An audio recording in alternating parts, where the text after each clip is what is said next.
Hello, Marcus Lim here to talk about Patrick Stewart's, or should I say Sir Patrick Stewart's, new memoir, Making It So. This is pretty exciting because the man who is, of course, Captain John Picard and, Professor X, finally releases a book about his life story. And of course, way before he was Professor X or John Picard, he was a legendary stage actor. And so this is not just a Star Trek book, although I'm sure a lot of Star Trek fans will be buying this to hear about his take on his own Star Trek experience. But he doesn't actually get into Star Trek till quite late in the book. So because the book is really about his life story from his early years. So, let's just have a look at this. Let's see what it says at the back, first of all. So, a lot of praise from people like Michael Chabon, Ian McKellen, Whoopi Goldberg, Jonathan Ames. Okay, let me take the jacket off, just so it makes it a little bit easier to flip through the book. And you can see this is what it's like without the jacket. Okay, pretty plain. Right, so let me see what's inside. So there's how many chapters? Let's see. It's a total of 25 chapters. 139 pages of 447 altogether. And yeah, as I was saying, right, it doesn't actually get through to Star Trek till I think pretty late. I'd say around, I did have it marked down. Yeah, here it is. It talks about Gene Roddenberry, and that's like chapter 16. Remember, the book has 25 chapters, so this is more than halfway through. But there's a lot to talk about, right? His early years as a child, and then as a stage actor. So, let's get into some highlights. So, chapter 1, right? Early years. He grew up in a place called Muirfield in Yorkshire, in the United Kingdom. What's interesting is he says here at the top, right? He says, the future 24th century commander of the Enterprise grew up with neither a toilet nor a bathroom in his house. So definitely not rich. I think like middle class, but definitely not like not from a rich family. This is also interesting where he talks about the film that compelled repeated viewings when he was 14, On the Waterfront. Okay, so yeah, lots of interesting tidbits like this.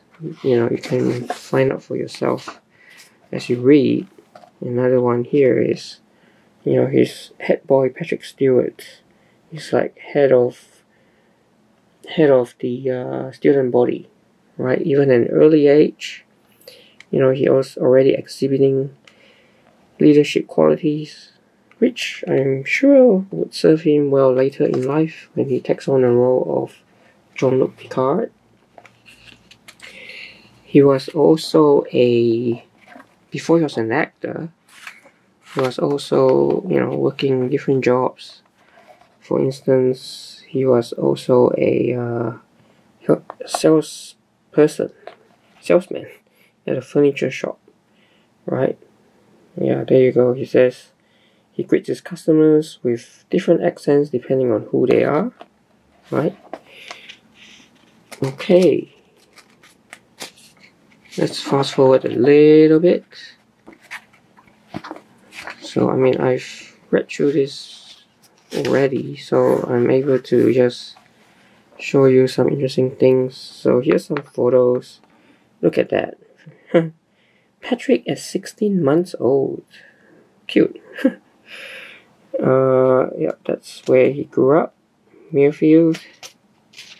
Okay, so him and his mom and dad.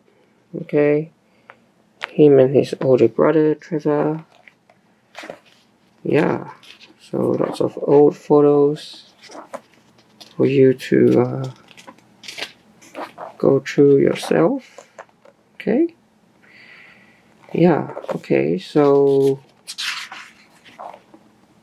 here's another interesting one. He says, by the age of 19, he was already bald. So he lost his hair at a fairly early age, but he put that to good use. As you can see here, he says, he always says, two for the price of one, two actors for the price of one. So when he puts on his hairpiece, he can be someone else. And so that's the way that he always try to sell himself. Pretty smart. Okay, so 142, page 142 now. I thought this was interesting because, yeah, this is when he was apparently giving some public speaking advice to Al Gore himself. And Al Gore later on says, Patrick, if I had listened to you, everything might have been different. Maybe. Okay. What else can we say? There's a lot, obviously, and I'm just going through some of the interesting ones that I found. So when he was touring with the London Old Vic crew, right, they actually came to Australia, Sydney, where like 6 weeks he was at Bondi Beach, which is actually very close to where I am, so I thought that's interesting.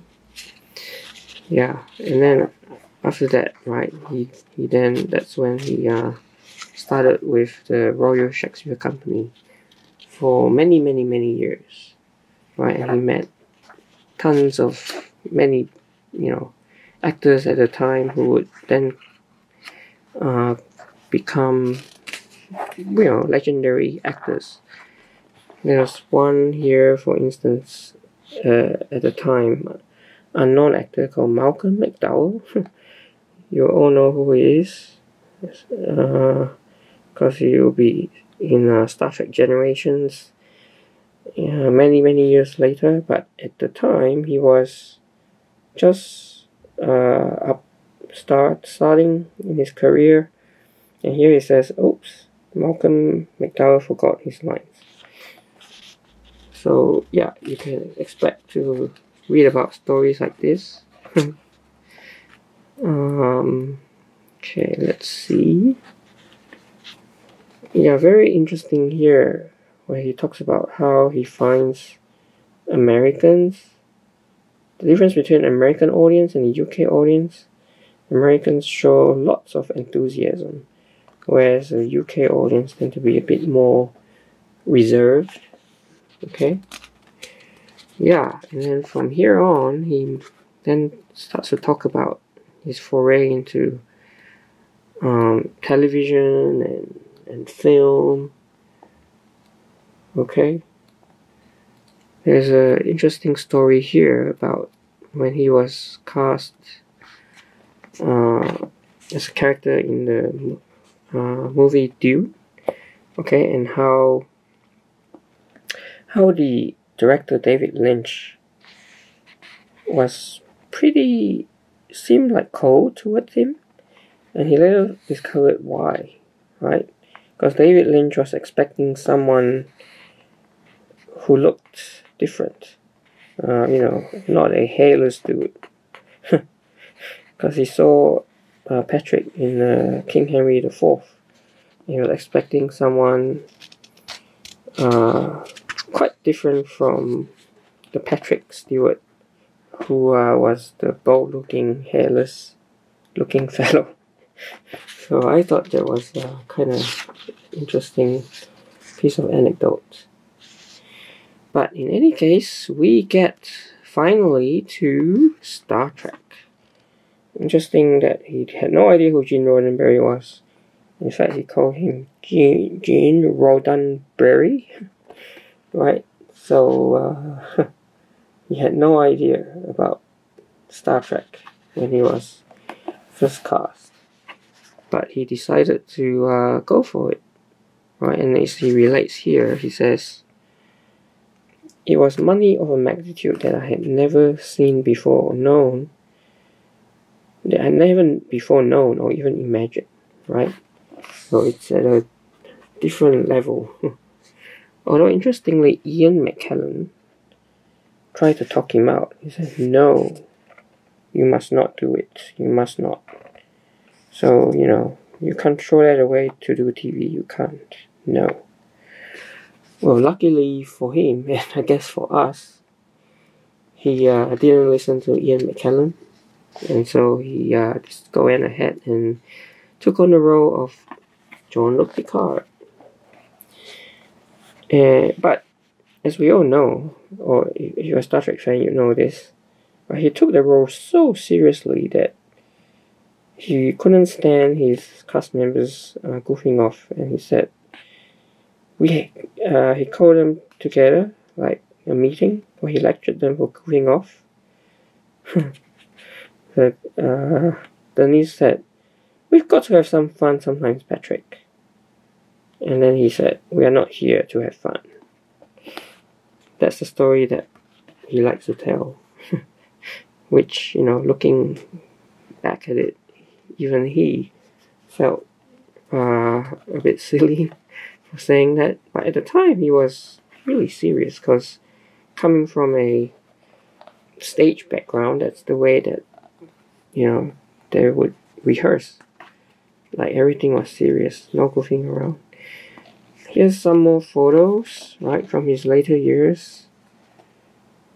Both on stage, and like here's the Borg Enterprise with the Enterprise cast members.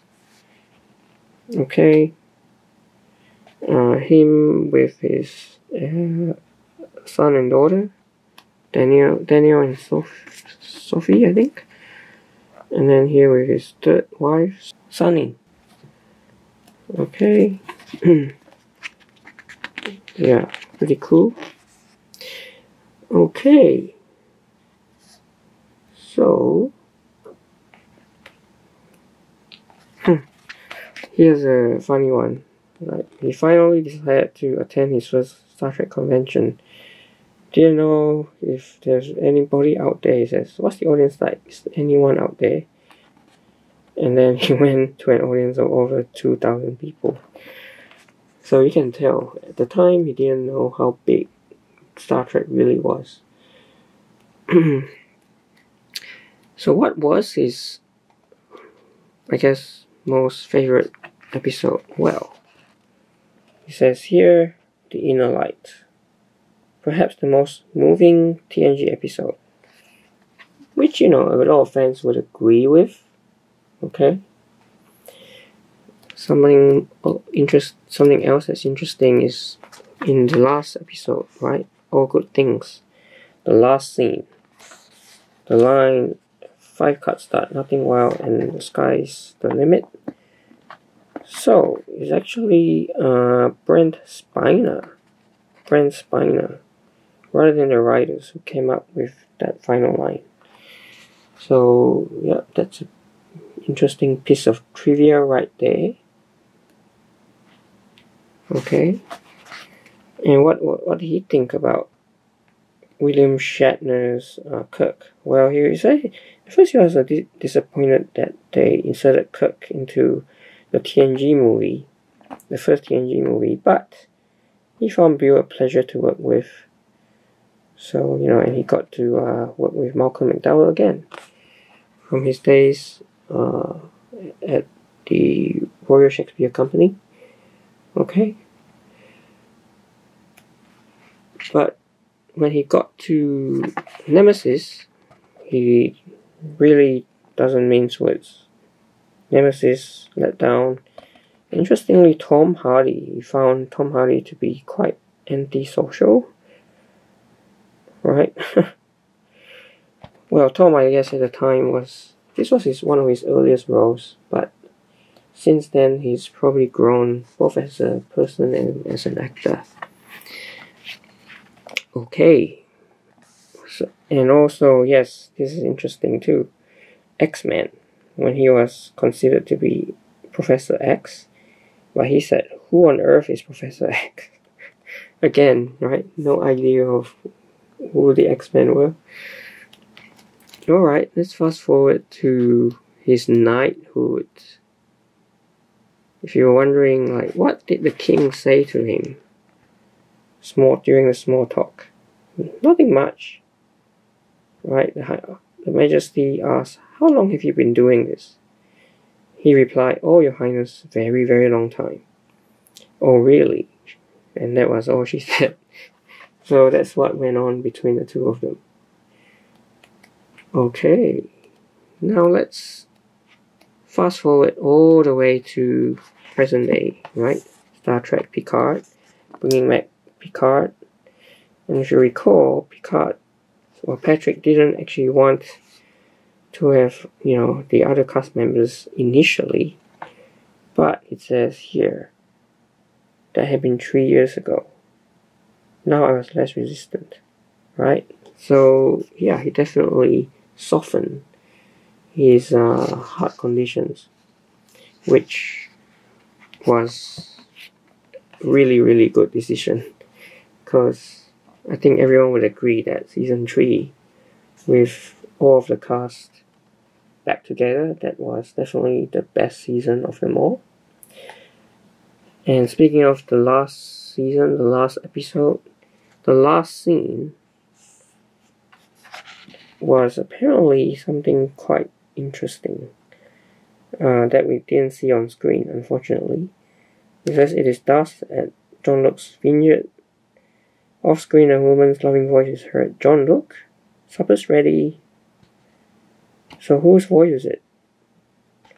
But his wife in real life, Sunny, was actually set to record the lines. And that's how it was supposed to end. An interesting scene. That one that ends with Picard rather than the crew playing poker, but I guess it is what it is. And then finally, the last chapter has him here contemplating his mortality, because it says his brother recently died, right? So confronting his own mortality. Yeah. And he says, why would I ever stop? He's still active, still doing what he loves, acting. But he says, I'm putting an end to this book, as I think you might have got the gist of me by now. And supper's ready, right? That was supposed to be the ending to Picard. But yeah, so I've got the gist of him by now. So that's pretty much what the book is supposed to do, right? Like, once you read the book, you feel like Patrick is inviting you into his life. And if you're a Patrick Stewart fan, there is no doubt, I have no doubt that you eat this book up like a 5-star meal. Like, whether you are whether you know him from Star Trek, whether you know him from X-Men, or even, his days as a stage actor, right? This has something for everybody, for every fan. So that's all I can say about it, right? What are you waiting for? Go get it and make it so.